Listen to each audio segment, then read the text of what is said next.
Hey guys, welcome back. Tisha here, back with another Bridgerton Season 2 review. Go ahead, do me a favor, hit the like button. It helps the channel, and I'm trying to get into this Bridgerton algorithm, so let's go. A march down the aisle may very well be the longest walk any young lady ever takes. It does not simply cover the length of the church, but rather countless floors for dancing and meandering paths for every afternoon promenade too. It is a wonder, then, that feet do not tire or, heaven forbid, trip under the scrutiny of those attentive eyes keeping close watch indeed. As we hear Lady Whistledown saying this, the Queen is inspecting things. She is making sure that she approves of everything that is to happen for tomorrow's ceremony. So she's looking at the flowers, and she's looking at the food, and she's finding out that the fireworks are scheduled to go off once they say I do. And apparently they have peacocks that have been imported too.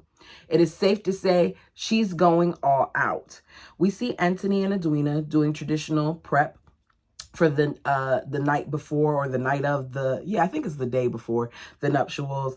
We see the Sharma woman performing what I believe is called a haldi, or a haldi, I think it's haldi, ceremony. From what I understand, it's a preparation ceremony that is usually done before the main wedding. It's done at the couple's parental home. It involves the mixture of turmeric, oil, and water, and it's rubbed on the body. I love that they incorporated this because we know that they are from India. So I thought it was dope that they did this. Edwina is nervous about her wedding, especially now that the date has moved up. And we know why the date has moved up, but she does not. So we hear her say that bringing the wedding forward is a sign of true feeling, but, well, it's kind of unnerved her. Lady Mary tells her to rest assured the Viscount adores you, and he has devotedly courted you and made his intentions clear from our first arrival. And as she's saying this, I'm realizing that out of all of the adults in this picture, that Lady Mary is the most oblivious to what's going on, because it's clear that he isn't as into your daughter as you think he is, and Kate has a secret. Edwina says, I still wish that when he looks at me, I could be certain that he truly loves me. I fear, in fact, that he does not look at me often enough. You hear both Lady Mary and Kate sigh. Kate then says, looks can be powerful, Bon, but also fleeting. Displays of mere passion, perhaps. Nothing more. I get what Kate's trying to do here, but I hate how she continues to set her sister up, knowing that this man doesn't really want her sister. Edwina says, so the Viscount feels little passion for me. And Kate says, of course not. What I mean to say is that true love is something else entirely. It is when the rest of the world goes quiet. It is not the eyes that meet, but the souls that dance. Settle into each other. Make room for each other until there's nowhere else to hide. Kate, to me, is talking like someone who's experienced this soul dance. Edwina says, it is not also said that, when you spread this on an unmarried person, where she's talking about the turmeric mixture, that it will help them find a worthy partner that makes the rest of the world quiet too. And you hear Kate say, Edwina, and she says, now, it's your turn, hold still. So you see her then to begin to apply the mixture on her sisters. So while they're doing the traditional thing, the Bridgerton men are getting drunk and they're playing pool. So we're going to say that this is like his bachelor party. Benedict jokes at how quickly his brother moves, and as a result, he's probably going to be quick on his honeymoon too. Anthony, however, is not in the mood for jokes. Instead, he talks about how they should be thankful that he's getting married and he's fulfilling his duties as being the firstborn. So now the rest of them could actually enjoy doing what they want to do rather than what they're duty bound to do. Anthony brother makes a toast to Kate for getting, past her to get Edwina. It's weird that out of all things, that's what Benedict made the toast to, but the groom gulps after this toast. At the Featherington house, we see Lady Featherington, and she's working on trying to trick people. So she has Prudence putting on this heavy fake necklace that Lord Featherington had in his position. He says, "Are you certain about this?" She says, "The young lady quite naturally draws attention to herself. She will get people speaking of the very valuable jewelry that came directly from your mines. I will, of course, confirm that you are rather quiet about how well your business is doing out of modesty. And when the husbands come to you, you agree to make the arrangements." She called this out so perfectly. That is exactly what we saw happen later on at the wedding. But let's continue. He says, "Your confidence is admirable. I concede." And she's like, "Would you prefer for me to cower?" And he says, "No, I didn't say that. I can't help but enjoy a lady who seizes control." So I said, okay, this is weird. They're sitting here and they're having this conversation, and she's trying to let him know, like, look, you got to do this, this, and this, and this to make sure that our family is okay and that we can get some income coming in this house. Meanwhile, he's over here getting turned on by what she's saying. Keep in mind, this is his fiance's, whether he wanted it to be his fiance or not, it's the fiance's mom. So you over here flirting with Prudence's mother, who is also your cousin's wife. Interesting. Meanwhile, Prudence is oblivious to all of this. We have Madame Delacroix, and she arrives at the house, and she seems a little bothered by it. She has packages in tow, and she claims that she's there for the alterations. But what we find out is that Penelope had requested her to come there because Penelope wants to know what Madame Delacroix knows about Theo Sharp. And she calls her there for no reason, to no avail, because Madame Delacroix says she doesn't know anything. If you know his name, then you know more about him than I do. But Penelope is becoming scared and concerned because despite all of her attempts, Eloise continues to go and spend time with this young man and see him, which risks her identity being discovered.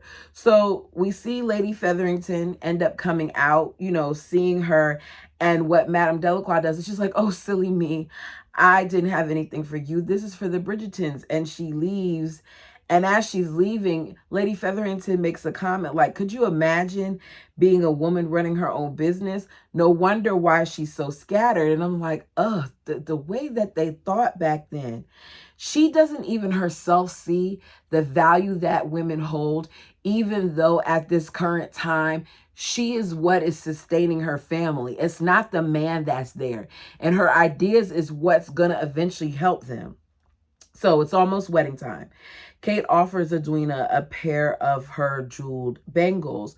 We find out that the bangles were her biological mother's and they were worn on her wedding day. I think that's a little morbid and a little weird that she would want to give that to her sister, but she thought it was sweet.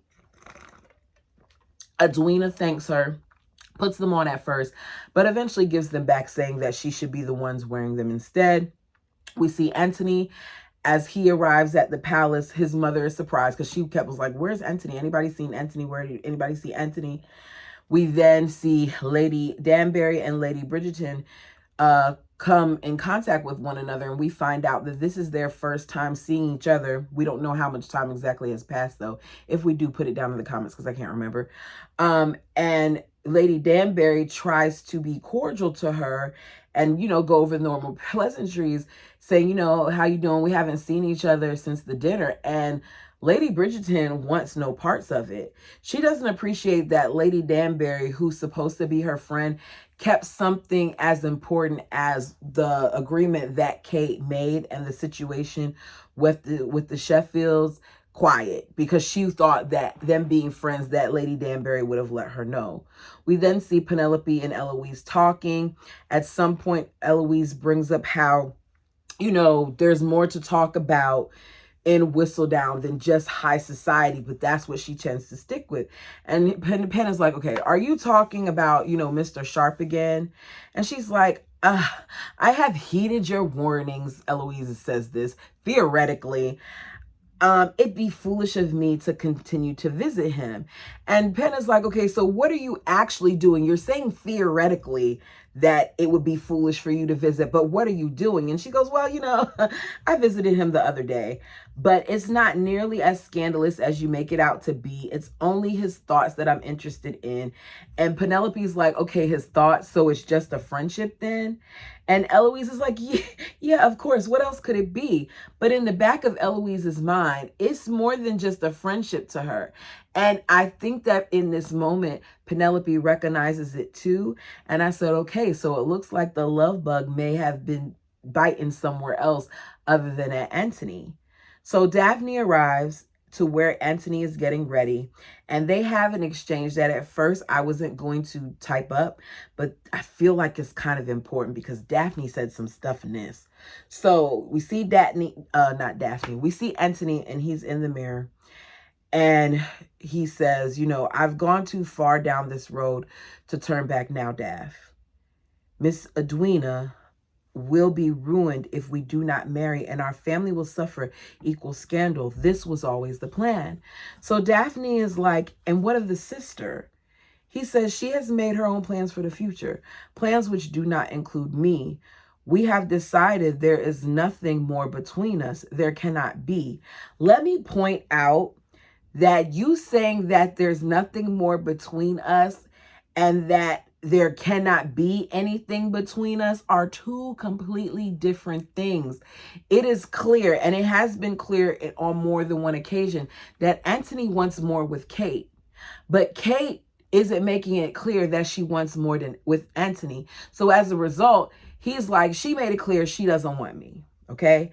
Daphne says, do you ever wonder? And she turns him around and she's fixing his bow tie.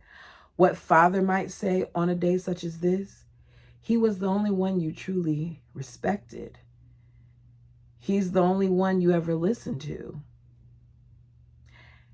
He sighs and he says, if Papa was still here, and for a quick moment, I thought that he was going to allow his guard to come down and we were going to be able to see a softer side of him. But he put his wall back up and he says, you cannot know what he would say. Father had different words for me than he did for you. So please do not insult me with your baseless conjecture.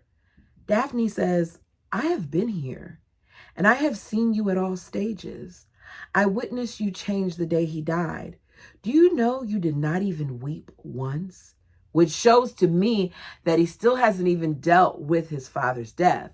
Because she's saying, not only did you change, but I didn't even see you emote. She says, and you stopped laughing altogether, in fact. It was as though you had become an entirely different person consumed by the expectations of others. He says, and what choice did I have? I changed so that our family might survive, so that you could be respectable enough to marry a duke. I am happy for you, sister, but I'm not like you. I have never wished to succumb to the blind delight of being in love. I cannot so indulge myself. And she says, you can choose to be happy, to follow the desires of your heart instead of pushing away any feeling that comes to the surface. It should not be a luxury, but a right to choose, to fight for the family that you want. He says, I fight for the family that I have. You'll never understand. You were born to marry in another family. I was born to carry on the Bridgerton name. That is what outweighs anything else. It is rather easy to be selfish when you have no one else to whom you must answer. Which, I get what he's saying, but it's really not fair for him to say that because she had pressure too. Because although he is the eldest boy, she is the oldest girl. And she kind of did set the tone for what could come for her family. Her marrying a duke looks good for her family. Her being labeled as the diamond looks good for her family. So she had her own pressures as well. She says, I mourn for you, brother. All of these decisions that you seem to make and then resent us for. Though they do not make you worthy of your family's respect, they simply make us pity you. Nothing more. And you hear the music play as she walks out, right? Back to the other room, we see Lady Mary says, let's give the town a wedding to remember and show them who we truly are, as her and Edwina and Kate head out to the wedding area. And the string music begins. We see Antony as he walks down the aisle. He bows to the queen and he resumes his place near the Archbishop. Kate is the first person to walk down the aisle, and he is looking at Kate as she walks down the aisle as if she were the bride. I mean, to the point where he is following her from the aisle to the queen where she bows and then to where she's standing at the altar. She is the maid of honor, but to me, the way that her skin was glowing in this scene, the way that she looked, the way that he looked at her made her look like she is the bride. So he's staring her down, like he's like looking at her, and meanwhile she's doing everything to avoid eye contact and to not look at him. So we see Edwina and Lady Mary enter, and she does look beautiful, as does her mother, hand in hand. And you see Anthony smile, but the smile to me isn't reaching his eyes. He's just doing what he's supposed to do. So Daphne and Lady Bridgerton's eyes are not focused on Edwina and her mother. Instead, they're focused on Anthony, and I noticed that they're not smiling. She, gets in front of him and he tells her, you look beautiful, Miss Edwina. Very formal still, right? So the Archbishop begins his speech, and as he's talking, and it's a lot of talking, you see Anthony daydreaming that both he and Kate, or imagining, are standing in front of this area, and she is wearing what would be the white wedding gown, but there is no one else in the room. And as he's looking at her in this vision, you hear, my lord, my lord. The Archbishop is trying to get his attention. He's still in a daze. So Edwina tells him the Archbishop would like for you to repeat after him. As she's saying this, you see Kate, and Kate is messing with one of the bangles that her mom gave her, and she's fiddling with it, and she's twisting it, and she's fiddling with it. She's nervously fiddling with it, and it falls to the ground. So he goes to be a gentleman and help retrieve the bangle. You hear, allow me. And he grabs the bangle, he touches Kate's hand as he hands her the bangle back. Now, most people didn't feel like this was a big deal, including Lady Mary, because Lady Mary is oblivious to everything. But Edwina sees it, and for the first time, just like that, it hits her, and she realizes that the way that she was saying earlier in the episode that she wished that he would look at her with that passion, she just saw it happen with her sister and him. It's crazy that it took this time, but it did. She says, I need a moment. And then she runs out, and Kate runs behind her. And as they're running out, the fireworks are going off, but it's not over. So I don't know where the mix-up was. Great job, wrong time. So back in the room, Edwina lets Kate know that the gig is up. She says, you love him. Lady Mary is hearing this, and Lady Mary is like so surprised, so horrified. And Kate is standing there not knowing what to say. Lady Mary is like, you've hid so much from me. You need to go anywhere else. So like basically get out of here. So she goes. Kate runs off, ends up being in a closet, and we see her crying. The Bridgertons are elsewhere trying to figure out what the heck happened. Each one with their own idea, their own theory about what went wrong. Eloise thinks that, with the Archbishop talking so much, that Edwina just realized that marriage is, basically a way to imprison women. Whereas Lady Bridgerton thinks that it has something to do with the dinner from the previous night. Anthony makes eye contact with Daphne. Daphne looks at him, and then he leaves the room. Lady Bridgerton notices this exchange, and she's like, okay, wait up. Tell me what's going on, because you know something. I know you, and I know you know something. There's so much going on in this episode with the different people, even though they're in this central location, that I was like, oh my goodness, I just felt myself just going like this. So in another area, the queen is questioning Lady Danbury. She's concerned that Lady Whistledown will use this failed wedding against her. So she basically orders Lady Danbury to fix it, because you're the one who suggested doing it in the first place. You're part of the reason why I called her my diamond. We also see her tell Broomsy, like, despite whatever is going on, the plan is still in place. Make sure that you still keep these guests in the garden. Don't let anybody leave. And you know what you're supposed to do, which is to have them watch the different people to see what happens, right? As they're out there talking in the garden, all Eloise wants to do, despite knowing whether or not her brother is going to marry this girl, is leave. She's finding herself feeling more than a friendship for Theo. It's very similar, as I said, to what Penelope is currently feeling towards Colin. So she can understand it. Anthony pays Edwina a visit at her room, insisting that his intention is to marry her, and it never wavered, which isn't true. It did, you know. She wonders if this marriage, you know, if it's happening because he truly wants to be married to her, or if, you know, it's because he wants her. So he says it's both. So she goes, okay, so because you love me?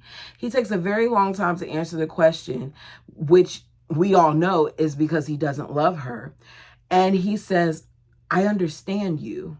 No woman, after saying, because you love me, wants to hear, oh, it's because I understand you. He says they both have roles that they didn't ask for, but they must fulfill. When asked, okay, so what about my sister? He calls her a thorn that can easily be removed from the blossoming flower of our lives. Yeah, it sounds all poetic, but nobody who loves their sibling wants to hear you call them a thorn. That's not what she wanted to hear. Edwina says she needs time to think because she knows that, you know, if she decides not to go through with this would be a scandal. Girl, he just let you know that he doesn't love you, that the sister is a thorn. Go ahead and say goodbye. We see Kate in the closet and she's finally ready to get out. So she gets up to go. She steps out. She sees Anthony and runs back in the closet. And what does Anthony do? Anthony follows behind her. These two always seem to be putting themselves in these positions that they have no business being in. Anthony wants her to help sway Edwina to actually go through this. But Kate at this point is over it. You know, she doesn't want to keep doing this.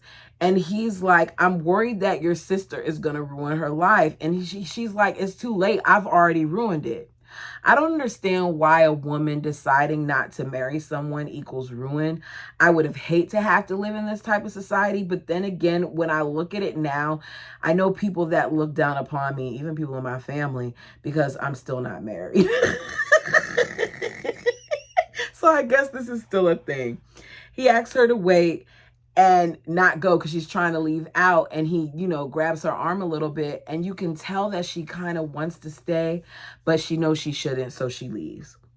We see Lady Danbury and Lady Bridgerton, and she's apologizing to Lady Bridgerton for not showing the information that she knew regarding the Sharmas and the Sheffields, that this whole thing has gotten out of hand, and that she needs to apologize for not, you know, sharing that information with her.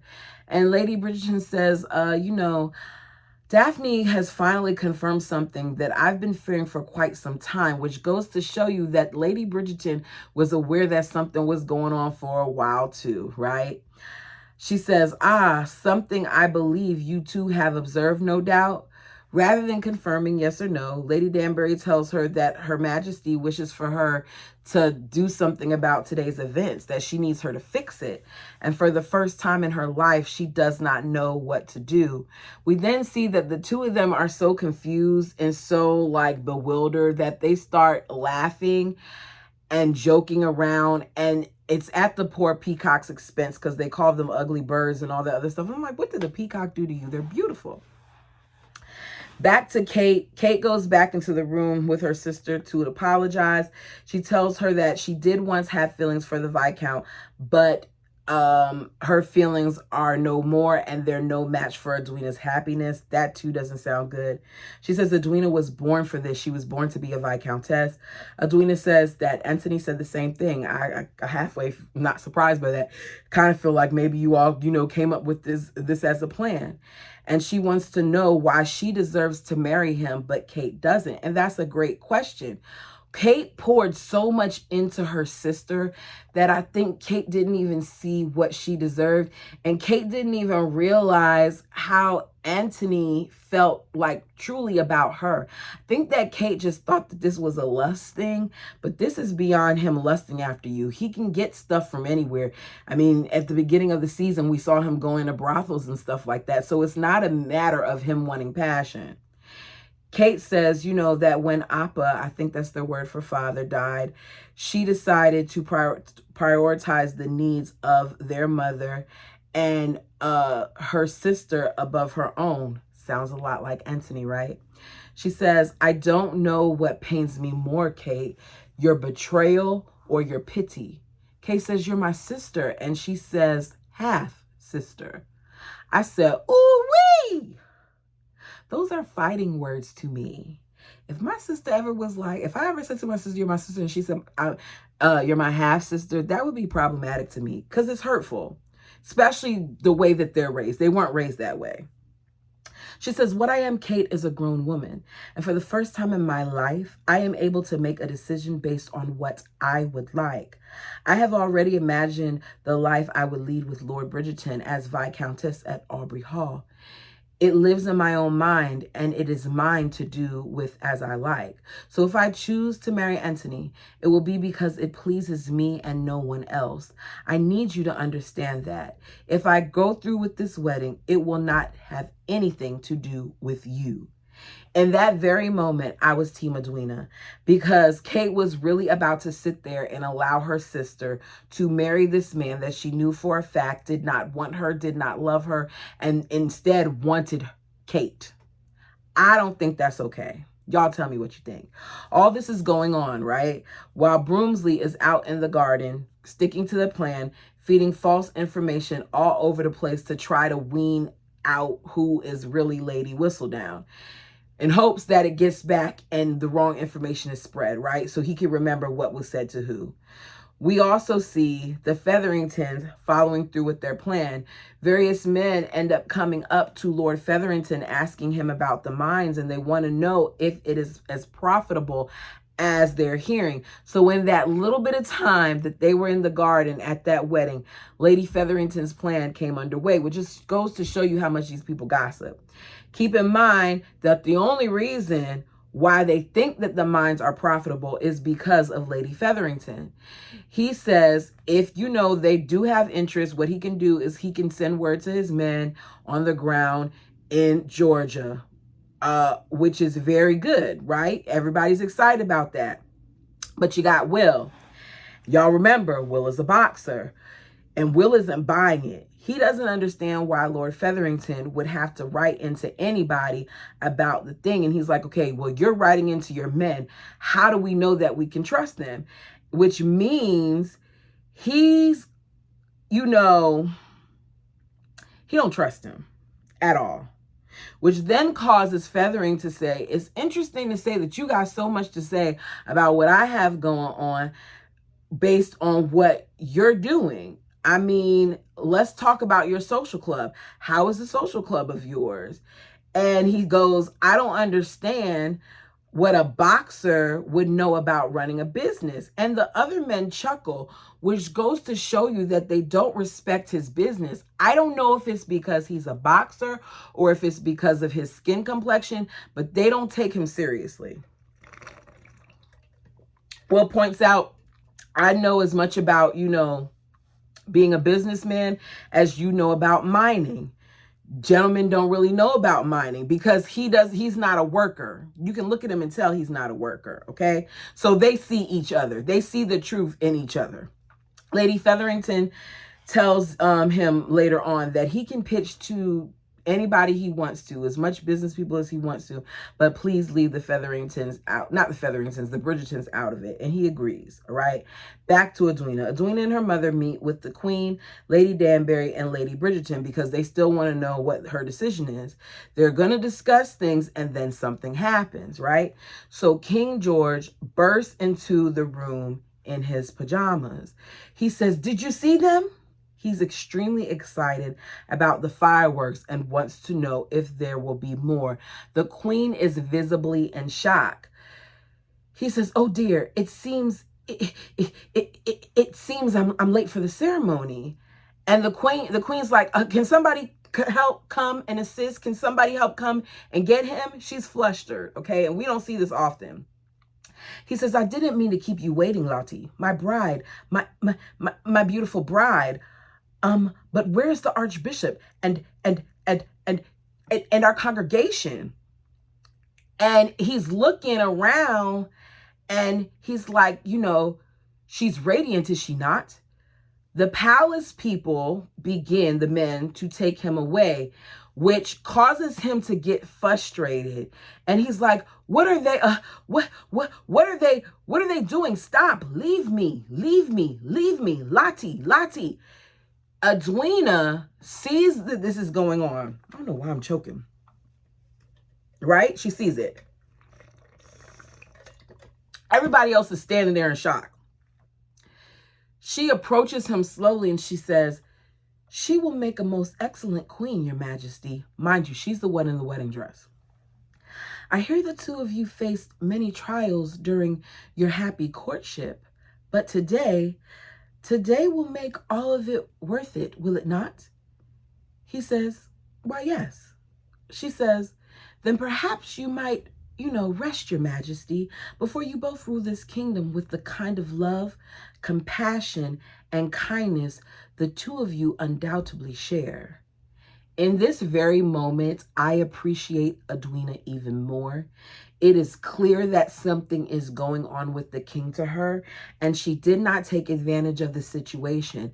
Instead, she calmed him down, showed him compassion, and spoke of the challenges that they faced. One, that is being an interracial marriage, and that people like Edwina normally would not be given rank and titles. But we'll talk about that more when we get to Charlotte's series. So he leaves quietly, and the queen walks out behind him, and you can tell she's holding back her tears. So back in the garden, we see Colin and Penelope talking about their purpose. He wants to know, what do you feel your purpose is going to be? And she says, my purpose will challenge me to be brave and witty. It will propel me far beyond the watchful glare of my mama.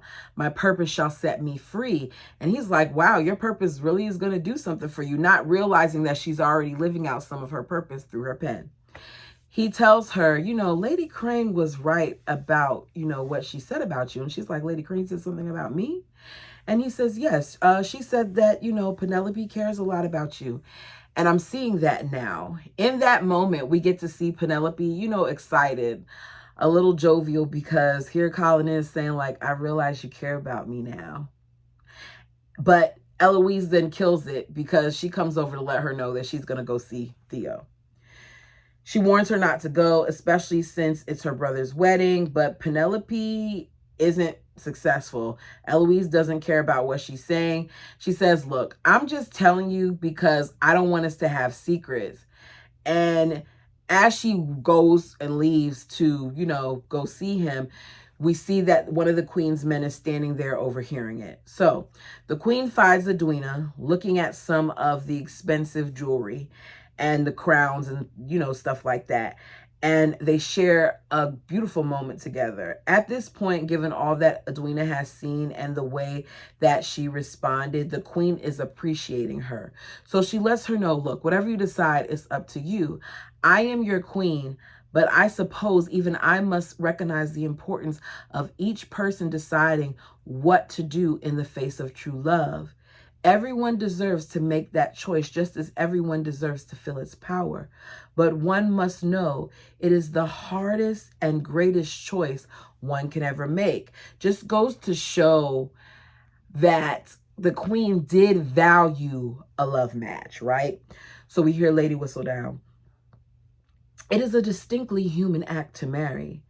Animals require no contracts or dowries. So we hear the door open. She says, the hen and the rooster make no vows. We see Kate and Anthony both receiving notes at various times.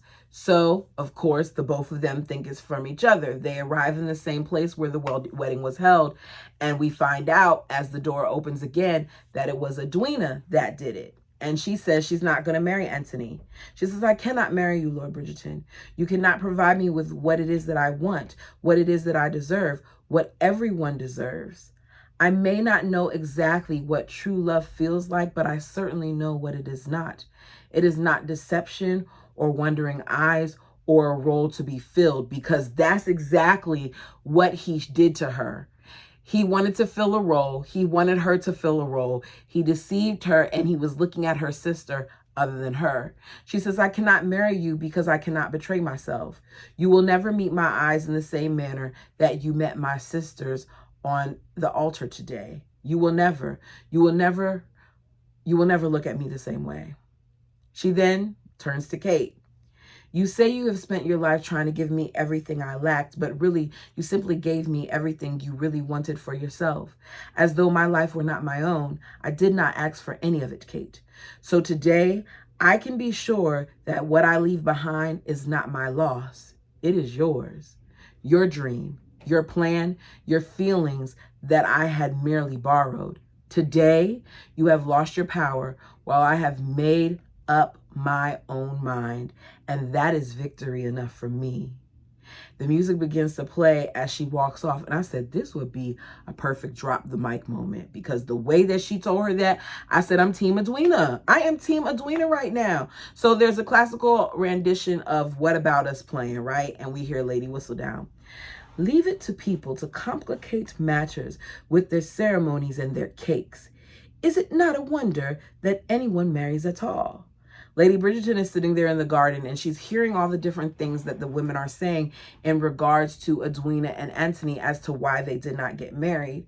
Daphne comes up, sees her mom standing there, sees her mom looking sad, and says, let's go, mama, in a very positive manner. One thing about Daphne knows how to save face, right? So we hear Lady Whistledown again. Indeed, some may call a wedding the ultimate act of faith, while others would venture that it is the ultimate act of fools. This is when we see that Eloise goes to see Theo again. She tells him that every time I read something that, is of interest and I want to talk about it, you come across my mind, and I would like to share those things with you. So she wonders if he, feels the same way too. So he stops what he's doing, goes inside, grabs a bunch of books, and he says, I read all of these books and I put them to the side for you because I had thoughts about you too. So this is Eloise and Theo's way of basically confessing that they like each other. Lady Whistledown continues, eagerly awaiting 2 words, I do. Bride and groom declare intention alone, with no guarantee of happiness. As the queen sits by the king's bedside, okay, just showing how, things could change. So she's told that the wedding wasn't a complete disaster for the queen after all, because they have a suspect and they hand her a picture, but we can't see who's on this. So Lady Whistledown continues, marriage amounts to little more than human ritual. We may not force the rooster or hen, yet we continue to collect eggs. Does that make us more complicated, or simply too stubborn to believe that we must orchestrate what nature has already ordained? Kate and Antony are still in the wedding space that Edwina just told them off in, right? So Antony comments how Edwina is braver and wiser than the both of them, which she is. She had the courage to act on what she sensed between them, that it has been months, and here they are, they're standing perfectly still. Kate explains that she's standing still because she wants to suspend time because of what happens once they leave. She's not moving because she knows that after they leave, they got to deal with the talk of the town. They got to deal with the failure. They got to deal with the fact that they were not successful in what they both set out to do. So she walks up to him face to face. He's at the altar. They look at each other, both with sad faces, concern, and she says, goodbye, my lord. And then she leans in and they kiss, and it's passionate. I mean, his hands are holding her head, they in the small of her back. She got him, like, they're kissing for a while. They then separate, and as they separate, I'm like, it is about time. And they're just standing there breathing deeply, because as I say, they like to breathe, and they're looking at each other, and it's over. That is the end. You all tell me your favorite part of this episode. I can't remember if I said it earlier or not, but I am going to finish out this season before I jump to season 3. And then somewhere in between there, I'll do a little bit of Queen Charlotte. but I want to make sure I finish this before I jump to season 3. My goal is to have season 3 episode 1 review out by next Friday. That should give all of us time to kind of catch up if we need to watch what we need to watch and see what that first episode is like. Thank you so much. Let me know your favorite part down below of this episode. Until next time.